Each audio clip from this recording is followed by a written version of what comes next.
Thank you, Mr Deputy Speaker. I rise to support the motion in the name of my honourable friend, the member for the Isle of Wight. He was quite right in his speech, Mr Deputy Speaker, to praise the government's levelling up agenda and to offer support both for the government's overall housing objectives and for appropriate housing development, and I join him in supporting those aims.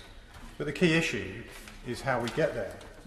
And I have concerns about the algorithm and the targets that it's produced, apparently without regard to local policy objectives, supply constraints or environmental impacts.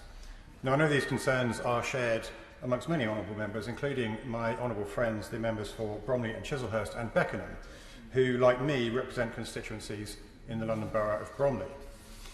Now, in recent years, Bromley has consistently been surpassing the targets of the local plan requirement, typically by 10% in an average year. But the proposed new standard method would require an increase of 288% on the current local plan requirement and 252% on the rate of current delivery. Much of the London Borough of Bromley is green. Indeed, my own constituency of Orpington, which is on the south-easterly edge of Greater London, is two-thirds rural. The White Paper rightly seeks to retain greenbelt protections, and I very much welcome that. Indeed, I would oppose any attempt to water those protections down. But the massive targets imposed by the new standard method would lead to a situation in the London Borough of Bromley where they could not possibly achieve the numbers required without creating a series of high-density, high-rise housing developments all over the borough. Now, these may well have to be created by demolishing existing family housing in order to find sufficient space.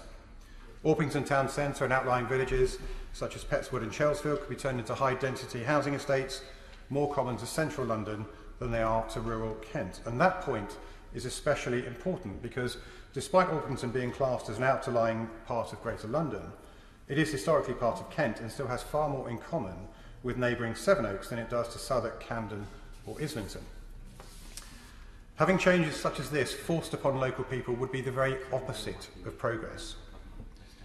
Mr Deputy Speaker, what we are desperately needing is the right number of houses in the right places with the right infrastructure to support them. Starting with an aggregate national number and retrofitting everything else around that will lead, as top-down algorithms do tend to do, to unintended consequences and bad outcomes. There are alternative approaches the government could take, and my honourable friend, the member for the Isle of Wight, has outlined some of them, as have other honourable members during this debate. This is a once-in-a-generation opportunity to transform our country for the better, and we must not get this wrong. So I urge the government to heed the words of honourable members in this debate and revisit these proposals.